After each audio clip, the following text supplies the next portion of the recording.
What's going on, Graveyard Shift family? It is your fearless shift leader, Dalen, Spratt, and we are here in Savannah, Georgia. And what a lot of you may or may not know, but Savannah, Georgia is literally one of the most haunted cities in the country. And we are here. We are here. We are here for a very, very specific reason.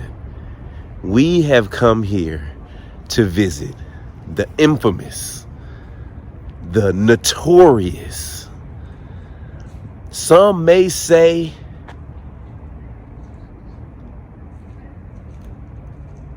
whatever they may say. We are at the Sorrel Weed House, y'all. Little known Dalen fact, this is the very, very first location I have ever investigated in life. I'm talking about before Graveyard Shift, before Ghost Brothers, when I was just a young buck out here in these paranormal streets. It was a Sorrel Weed House that welcomed me to the paranormal. So I'm interested to go back. I'm interested to see what the conversations may be and what the evidence may lend to. But yeah, the Sorrel Weed House. Here it is. Right here in the background. Right there. But we're gonna wait till it gets dark before we go up in there. Y'all know how we do it. Ghost hunters do it better at night, baby. Yeah. Let's take a look at the city, though. Savannah, Georgia has some of the most beautiful squares that I've ever seen. There's so many squares. They're almost like hangouts and meetups all throughout the city. And Savannah's one of those cities where it's a lot of students, it's a lot of people,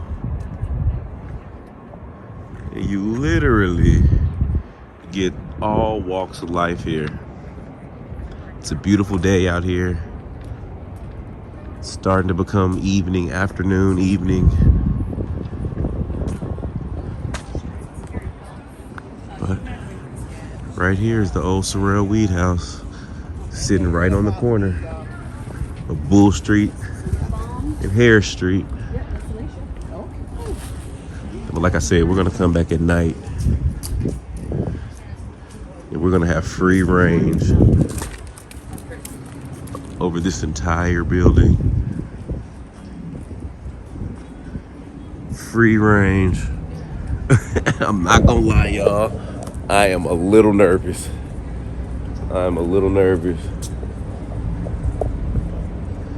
Before we even go back here, so those are the old slave quarters over here that they say is extremely haunted. And this building is 3 floors of paranormal mayhem. This is what it looks like during the daytime. Can you imagine what it looks like during the night? The old Sorrel Weed House. As seen on Ghost Hunters, Ghost Adventures, and Unsolved. Soon to be the Graveyard Shift. Y'all can't wait for us to go there tonight.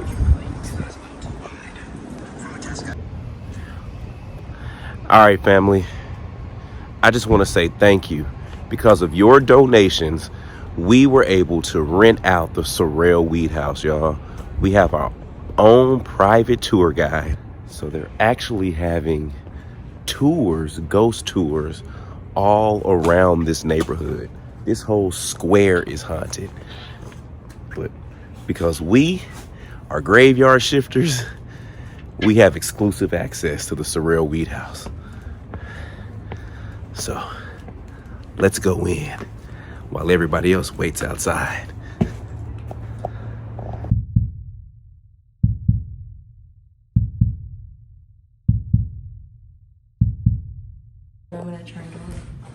So we literally just walked in, and this candlestick here, which was turned off, turned on by itself.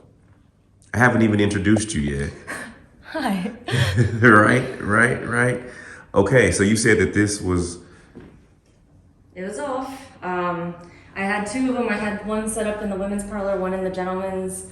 Both of them were off. I turned my back, had to grab something downstairs, came back up, saw you, looked around. It was turned on. Other one, no, that one just turned on. I did see that one just cut on. That one just turned on. Oh, I don't think the camera caught it because I was like right here. Oh, okay. Is this typical activity for this house? It is actually, like, I try to think of what would be really basic equipment because, you know, our ghosts are from the 1800s. I'm trying to think of what is easy for them and what's easier than basic on-off dollar store candlesticks. And obviously they got the gist of it, of how they work, so yeah.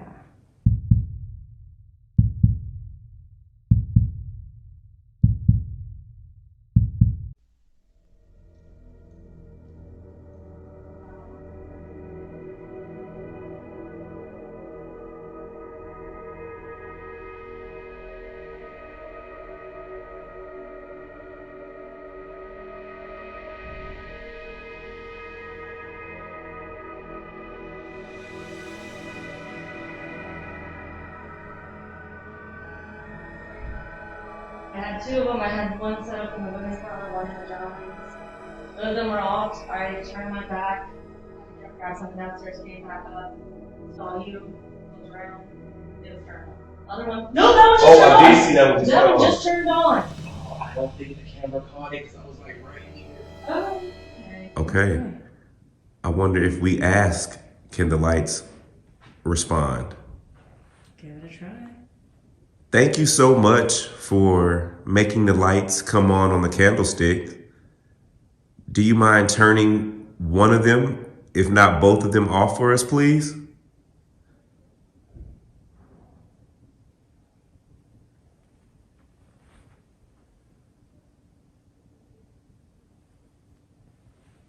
I'm also watching the chandeliers because they can change the chandeliers too, so I'm trying to, any type of light fixture is what I'm focusing on. Do you mind touching any of the lights in here?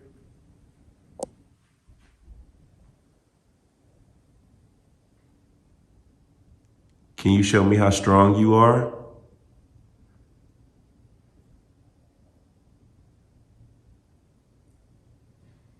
Was it someone in the Sorrel family?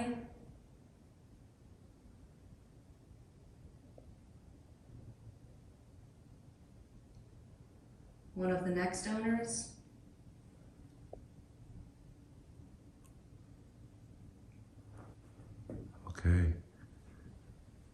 Okay.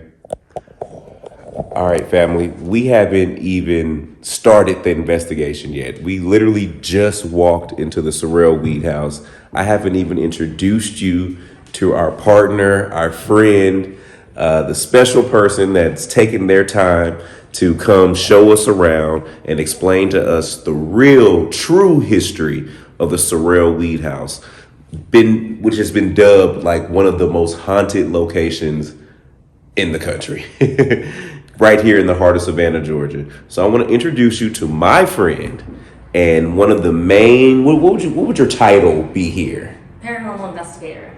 Okay. So you're not like a chief tour program giver here? Not anymore, no. I used to be a ghost tour guide, but now I stick with just the paranormal investigations. As much as I like telling the stories of our spirits, I really like learning who all is here, why they're here, what their personality styles are. Do they like mac and cheese? Do they know what mac and cheese is? Like everything that could be fun about paranormal investigations, and everyone that's been here way longer than any living staff member.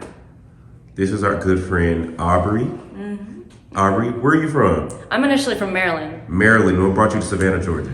My parents moved down south to South Carolina, and I was not in the best part of Maryland, which is most of Maryland. So I decided, like, I'm gonna hitch a free ride. Wasn't quite far south enough. Got here, and eventually somehow got into this line of work, and I love it. So will you be able to give us a walkthrough of this entire property and tell us the true history behind this place? Oh yeah. And maybe some of the claims that I'm sure you've experienced things here before, huh? Okay. All right, Graveyard Shift family, we have an exclusive. Thank you again, and just because of your donations that got us to this location. Thank you so much. Love. Let's get to it. All right, so you said you like to start where, Aubrey? I'm going to start in the study so you can like get a good picture of Francis, Matilda, the original owners of the home, and get you like some background history here. Okay, so what room would this be considered? So this is a study. This is going to be like the potential business room for Francis Sorrel. He's a very prominent shipping owner. So he did a lot of business work for the entire city of Savannah. And actually behind this door here, this gentleman up here on the left-hand side is going to be the Francis Sorrel. Want me to shine a flashlight on it, make it easier to see? Oh, no, they were actually pretty good. Good, all right. So this is the gentleman who built this house? Yeah, he was the original owner. He had the house constructed in 1840 for him and his second wife, Matilda Moxley, who's up there on the top right. So this was his wife, Matilda. Unfortunately, it wasn't the most ideal relationship. Matilda was actually the second wife. First wife was her older sister, Lucinda, and for both those marriages, it would have been about business. Francis gained from both of them 2/7 of the family fortune. So this was definitely a contract relationship, not love. And she filled all wifely duties, including providing Francis with 8 children. So Francis married both sisters. Yes. And by marrying both, he acquired 2 portions of their, I guess, inheritance. Really? And actually, it was their family money that was able to afford this massive mansion. Okay. So he was kind of what we consider like a baller these days. So Francis was the ladies' man who was. It's like that guy. Did you watch that Netflix series where the guy was dating all those different women? He was taking all their different money and finances. So like Francis was like the original game plan. Yeah. Wow. So do you ever feel like the energy of Francis is in this room? Oh, definitely. I don't think he's like very elusive, like literally the definition of being an elusive ghost. I don't think I know of anyone that's actually seen him as an apparition or gotten like pictures of him or anything. But we've got this desk over here, and with this being potentially his office room, like people have heard just. Oh wow! So. Scooting back out, scooting in, everything. And we'll either hear it while we're in another room, or if we're down below us, we'll hear it scooting out. And then I've had people describe like pacing, like he's just going back and forth from the desk to the wall, like he's just thinking about something back and forth. Okay. And we'll be alone in the house too, so there's like no way anyone is up here. So this room was his study? Yes. So this is where Francis would have spent a lot of his time? Okay. So what is the overall story behind Francis in this house? So with him, his story started well before Savannah. He actually grew up in Haiti to would have been a Creole woman and then a French nobleman. Unfortunately, just a few weeks after he was born, mother passed away. A few years later, his father abandoned him, so he was passed around from relative to relative until about 12. That's when those shipping merchants come into play. 2 wealthy shipping merchants by the name of the Douglas brothers scooped him up, offered him a job, taught him English, eventually also offered him, in the long run, their 2 lovely nieces. And that's where they kind of came into the picture. Got you. Then eventually Savannah came into Francis' life. He moved down here with his wives, set up this house. They had their 8 children. And then that's kind of where our tragedy starts for a lot of our ghost stories. They ended up losing 3 of the 8. And we do think we have at least 1, if not 2, of those children still frequently playing in the home to this day. Okay. Do we know the ages of those kids? So they were all going to be on the younger side. Usually they would die of, if not like a failure to thrive situation or basic illness. So like Matilda Ann was scarlet fever. And we also think we have a little boy named George. And we guess I've heard like children running up and down the staircase playing. There's one time in the women's parlor, it looked like 2 child-sized hands just quickly scurried underneath the couch. Like you couldn't see the rest of the body, you just see the 2 hands, just a quick wow, backing up, like they didn't want to be spotted, like they were playing a game of hide and seek or something like that. That just gave me chills. Yeah, imagine seeing it. So we definitely, and people have heard like kids giggling. So we definitely think we've got some child spirits here. Okay, and then where's this next room? Next room, we're gonna go across the hallway. Ooh, y'all, look at this. You cannot tell me.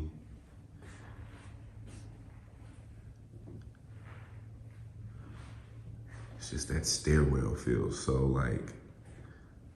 Oh, that's where like the kids like to play out too. Like I can feel somebody standing up at the top of that stairwell. Can you feel like which side? I don't. It just feels like someone is at the top, just like looking at us. So Matilda Ann, the 6-year-old, named for her mother, she likes to hang out on the top of the stairs. And actually, just a few weeks ago, I have a guy that's still being trained, and he was taking a practice tour with me. And he said, like, he thought he saw a little girl on the left side of the stairs that quickly ran up and looped around the side. And he said he could, like, see her hair flowing behind her. Oh, wow. Yeah. Definitely think we got a lot there on that staircase. For sure.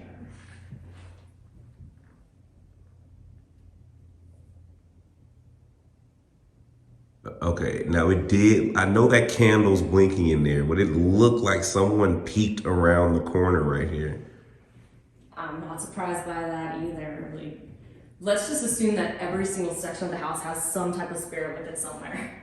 Right. I know we weren't intending to come. Ooh. That's usually where I'll see someone looking. Yeah, it felt like someone was down here, down there looking up. Yep, I get that a lot here. Yeah, Aubrey, you can't leave me here by yourself, by myself. Survival of the fittest. You want an experience? I got you. Yeah. Oh wow. Oh, okay. I bumped into that. Okay, so this next room. So this is where we've got like a lot of our lighting issues, like between the candlesticks and the chandeliers, they'll adjust a lot. Like we've had electricians come out and compare the wiring system of the chandeliers. And he did say that if both of the chandeliers flicker, it probably is just electrical. But if only one of them does it, there's no logical reason behind it. We get that a lot. But these two rooms would be the parlors. So this is like the party area for the Sorrels. And generally their parties would start with about 250 guests in the square out front. Then they bring a smaller group back here with about 50 people. This could be used as a ballroom, this could be used as a dining room, whatever they needed for their parties. So again, we think we got Francis here, we got Matilda on the other side, this would be the gentleman's, this would be the women's. And another person we've got is our, don't know if I'm allowed to use his name, I may get yelled at for it, but we call him the 1800s Tom Cruise. Okay.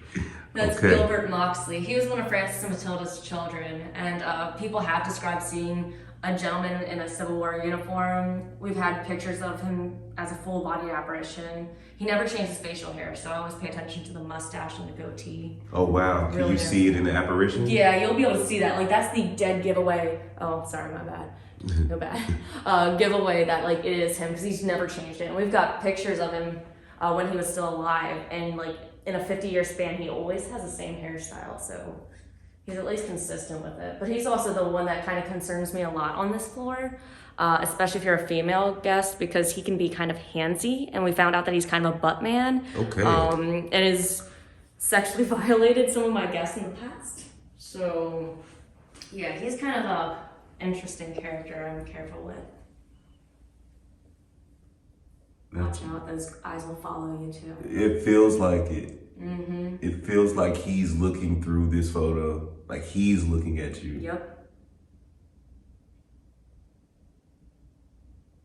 That's intense. That's intense. Mm-hmm. Okay. So these are the two parlor rooms. So you said this is where the men would hang out? Yeah, men on this side, women on the other. And out of these two rooms, what do you feel like gets the most activity? You know, I think that with them being from the 1800s, how you are as a sex is going to make a big difference. So, like, if you're a male, you're going to have better luck in this room. You're going to be hanging out with those guys, you know, smoking cigars. If you're female, you usually get more stuff over there, enjoying your gossiping and tea. So I think it all kind of depends, but something that's been consistent for both rooms are the mirrors.